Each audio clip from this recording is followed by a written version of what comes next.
Welcome. My name is Scott Romanowski, one of the Young Bucks leaders, and tonight we are going to discuss Chapter 10, the discipline of work, in our book, Disciplines of Godly Young Men.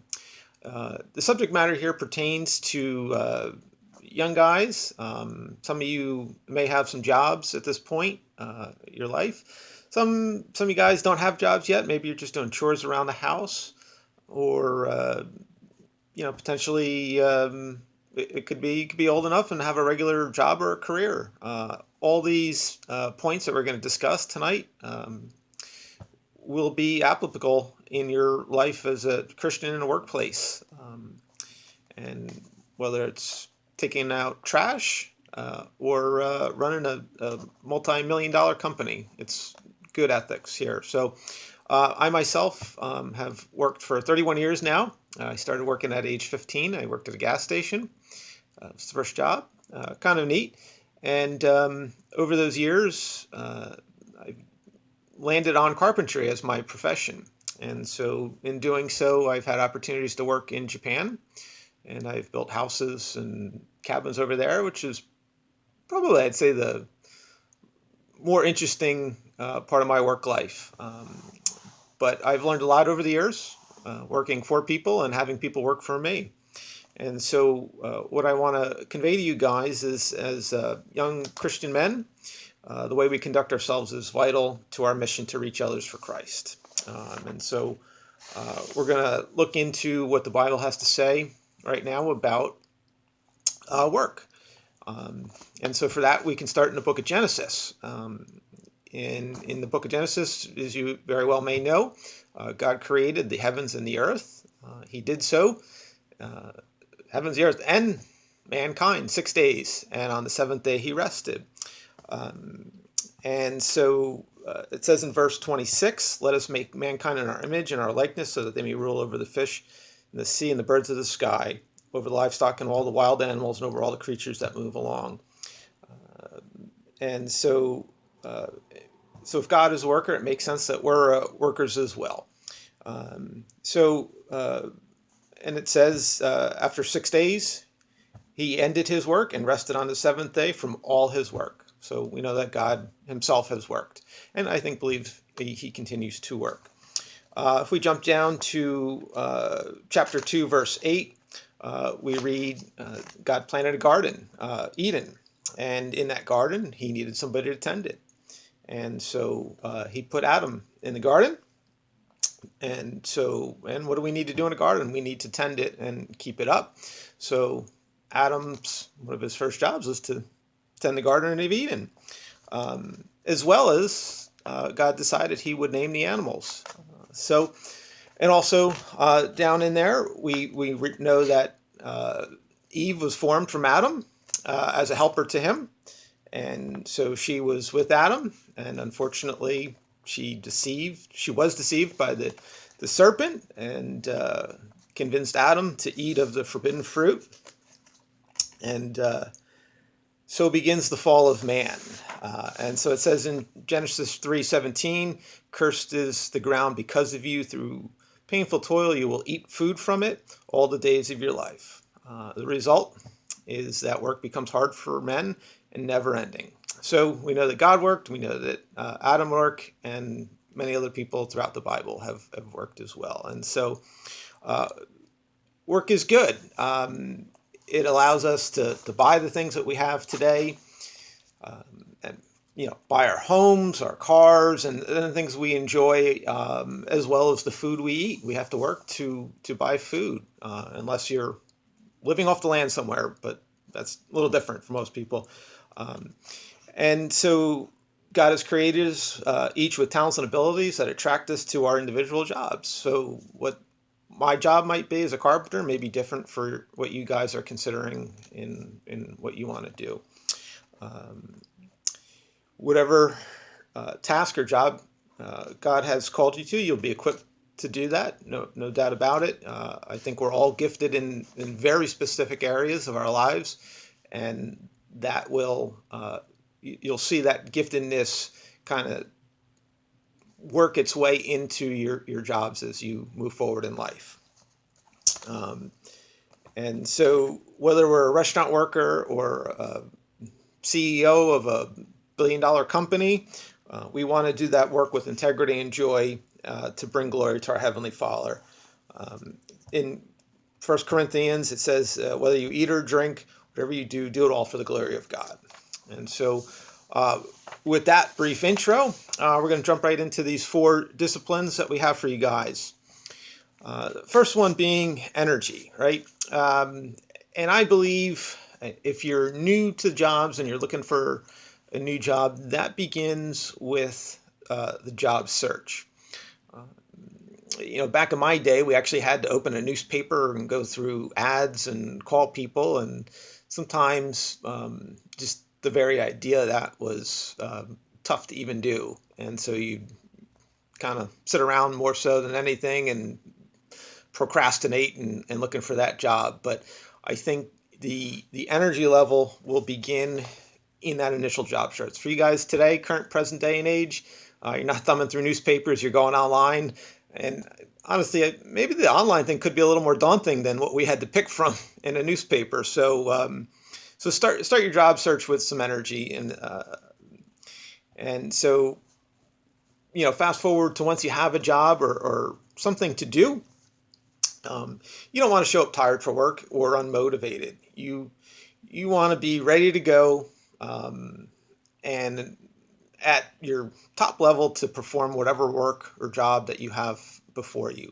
Kind of looks like this. If you're starting a job on, let's say, Monday morning, well, I would suggest not spending all weekend out, partying or living it up or hanging out with your friends till 1 a.m. and only getting a few hours of sleep to show up for a job. Well, you're probably not going to have the energy you need to start fresh and bright. So it begins with some disciplines in terms of really training yourself to get the rest you need to be at your proper energy level for work. If I were to take you in the book of Proverbs, there's 31 chapters in Proverbs. 14 times it's mentioned the word sluggard. And if you may think, well, sluggard, hey, that's an interesting word. It has to do with moving slow. If you think the bug a slug, they just kind of move creepy crawly along very slow. Don't have a whole lot of speed to them. And I'll give you one in Proverbs 6:9. How long will you lie there, you sluggard? When will you get up from your sleep? So there's a lot of wordage in the book of Proverbs about being a sluggard. There's other references in other parts of the Bible, but certainly you want to have more energy than a slug. So start with good motivation, good energy to start out with your job. Next one we want to discuss, enthusiasm. And so enthusiasm, the simple definition is having or showing intense or eager enjoyment, interest, or approval. And so in Colossians, Paul says to work heartily as for the Lord and not for man. So sometimes you might have a job that's maybe not so enthused or not so glamorous is the right word I'm looking for there. So, and what you want to do is try to get yourself psyched up for that. Not every job is going to be glorious. In let's say I use it in my trade, right? So I might get a guy come to work and think, oh, we're going to build a house today. And well, his first day may not be building anything. It might just be sweeping or cleaning up trash or digging a hole somewhere, right? And so what you want to do is show up for work and be enthusiastic, whatever the job you may be given to do. And it could be as simple as, if your job is to dig that hole, dig it with enthusiasm. Get psyched about it and do it as well as you possibly can.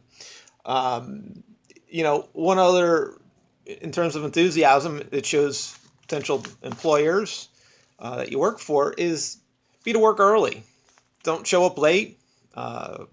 Showing up on time is acceptable. Certainly late is unacceptable.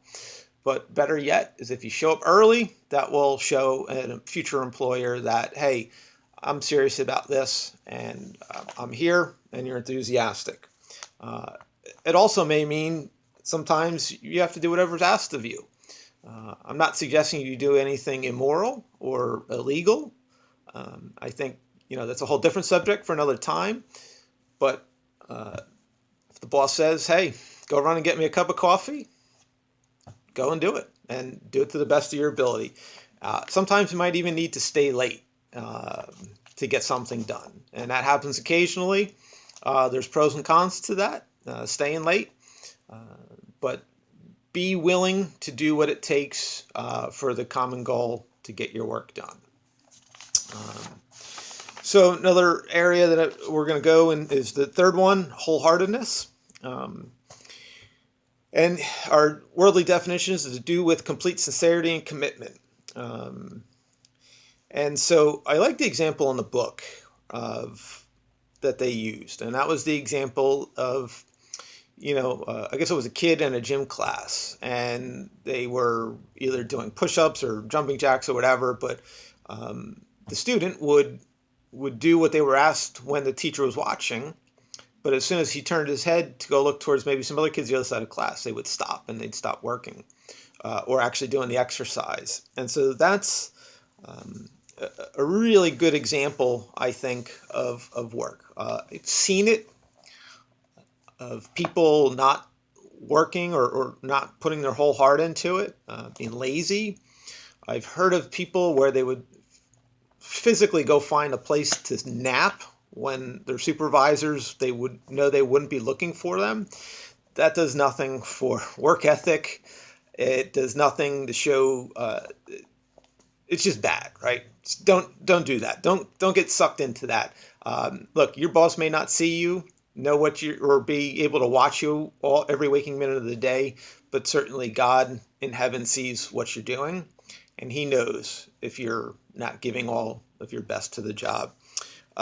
It says in Ephesians, slaves, obey your earthly masters with respect and fear, with sincerity of heart, just as you would obey Christ. Obey them not only to win their favor when their eye is on you, but as slaves of Christ, doing the will of God from the heart. Serve wholeheartedly as you were serving the Lord, not people, because you know that the Lord will reward each one of you whatever good they do, whether they are slave or free. So certainly we're not slaves. That's kind of hard to imagine if you could even think about that, having to work as a slave and you were paid nothing, but yet you had to work and probably work harder than anybody will ever know about in our lifetime. Wholeheartedness, another example there is not only working hard and diligently, but it's doing it with whatever your task may be. If it's cleaning toilet, make that the cleanest toilet you've ever seen. If it's writing computer programs or something like that, put your heart into it and treat it as your own. I'd say that's probably the best analogy that I can do or I can suggest to you. Whenever I work in somebody's house, I treat it as my own house. And so you don't want to leave stuff undone or half finished or sloppy. Put your heart into it, guys. And don't complain about the task you've been given. Just do what you're getting paid to do. I always tell people that are paid hourly, you get paid the same amount of money per hour to sweep up as you do to build walls or fix roofs. It doesn't matter. Do it happily and do it to bless God who's watching over you.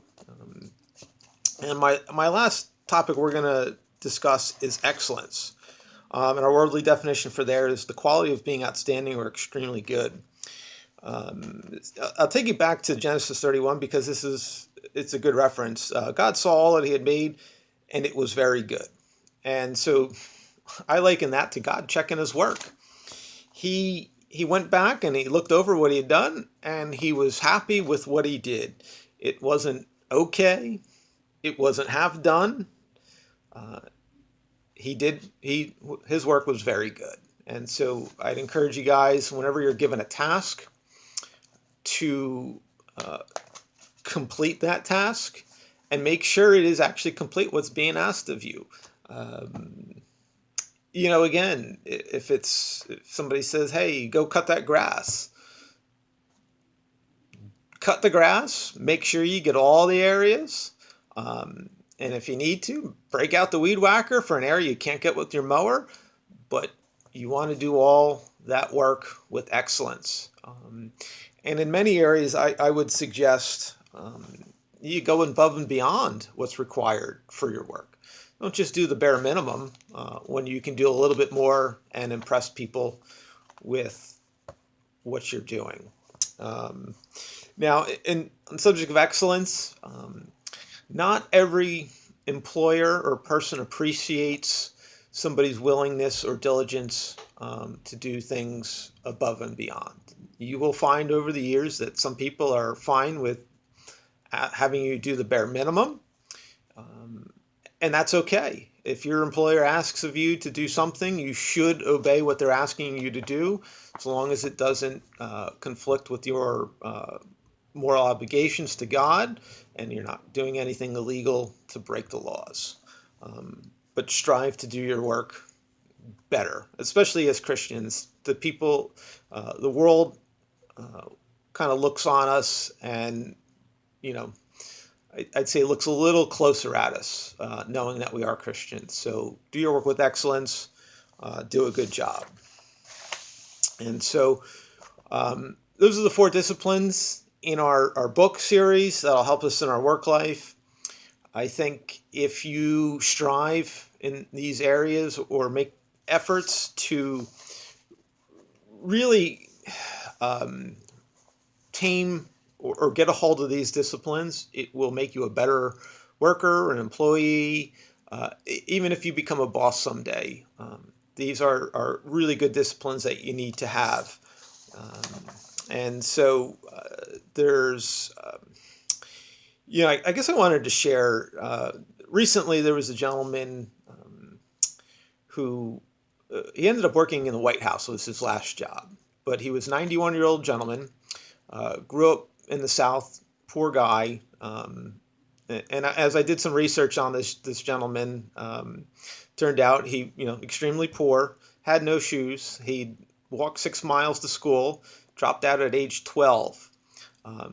He worked his way to the point where he was able to get a job in the White House. And he started that job in 1957, worked 34 years in the White House, and worked under 11 presidents. He literally started as a dishwasher. Now, he was still only a butler in the White House, but to think about jobs, where he started out washing dishes, he worked hard, he built his way up. And if you were to Google, his name is Eugene Allen. And I'm sure because his death is recent, he died of coronavirus. He's a 91-year-old gentleman. I don't know if he's a Christian, if he had faith at all. I just use him as an example of somebody that worked hard. And he was recognized by almost every single president that he served under, 11 presidents, which is almost unheard of to think, just because each presidential will usually bring in their own people. But it was kind of a neat achievement that I thought this gentleman worked out. People describe him with words of kindness, lovely, never complain, gentle nature. And I believe he displayed these and had these traits on display in his job. So, guys, I would encourage you guys all to, really get into these: energy, enthusiasm, wholeheartedness, excellence. Really discipline yourselves in these areas, and strive to be a great employee, whether and if you're just working for your mom and dad for chore money, you can use these same examples in what you do there. And so thanks for listening to me, guys. Hope this is helpful for you. Good night.